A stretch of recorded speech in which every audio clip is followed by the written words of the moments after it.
প্রিয় শিক্ষার্থীরা, আসসালামু আলাইকুম। রেয়ামিলের নিয়ম সংক্রান্ত যে ভিডিওগুলো তোমাদের সামনে নিয়ে হাজির হয়েছিলাম, তারই ধারাবাহিকতায় আমি আজকে নতুন ভিডিও নিয়ে হাজির হয়েছি।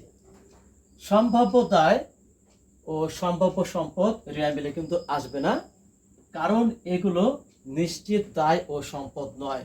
রেয়ামিলে সম্ভাব্য দায় বা সম্ভাব্য সম্পদ লিখে একটা টাকার পরিমাণ দেয়া থাকতে পারে, এটা কখনোই রেয়ামিলে অন্তর্ভুক্ত করা যাবে না।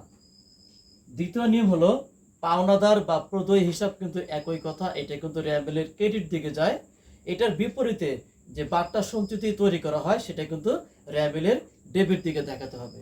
যেমন পাওনাদারের বার্তা সঞ্চিতি, পাওনা বার্তা সঞ্চিতি অথবা প্রদেয় হিসাবের বার্তা সঞ্চিতি একই কথা। এটা পাওনাদারের থেকেই বার্তা সঞ্চিতি তৈরি করা হয়েছে, বিধায় তার পাওনাদারের বিপরীত মানে রেয়ামিলের ডেবিট দিকে দেখাতে হবে। আবার প্রদেয় বিল বা প্রদেয় নোট কিন্তু রেয়ামিলের ক্রেডিট দিকে যায়, তাহলে প্রদেয় বিল এবং প্রদেয় নোটের বার্তা সঞ্চিত আমাকে রেয়ামিলের ডেবিট দিকে দেখাতে হবে। দেখতে পাচ্ছ এই কথাটি লেখা আছে। আবার দেনাদার বা প্রাপ্য হিসাব কিন্তু রেয়ামিলের ডেবিট দিকে যায়, তাহলে এইখান থেকে যে বার্তা সঞ্চিতি তৈরি করা হয় সেটা কিন্তু রেয়ামিলের ক্রেডিট দিকে যাবে।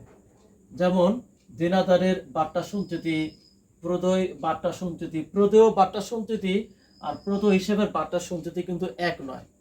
প্রদেয় হিসাব বলতে বোঝায় পাওনাদার, আর প্রদেয় বলতে ভবিষ্যতে দেনাদারদের কাছ থেকে টাকা আদায়ের সময় যে টাকা আমাকে এখনই তখন যে টাকা ছাড় দিতে হবে তার অনুমান করে এখন যে বার্তা সঞ্চিতি তৈরি করা হয়, একই কথা কিন্তু এটার মানে কিন্তু একই কথা। যার ফলে এই বার্তা দেনাদারের বার্তা সঞ্চিতি, প্রদেয় বার্তা সঞ্চিতি, প্রাপ্য হিসেবের বার্তা সঞ্চিতি রেয়ামিলের ক্রেডিট দিকে যাবে, দেনাদারের বিপরীত হিসেবে সম্পত্তি হিসেবে ডেবিট দিকে যাবে, কারণ এর ফলে সম্পত্তি কিন্তু কমে যায়। আবার প্রাপ্য বিল বা প্রাপ্য নোট কিন্তু আমাদের ডেবিট দিকে যায়, তাহলে প্রাপ্য বিল এবং প্রাপ্য নোটের যে বার্তা সঞ্চিতি সেটা কিন্তু রেয়ামিলের ক্রেডিট দিকে দেখাতে হবে।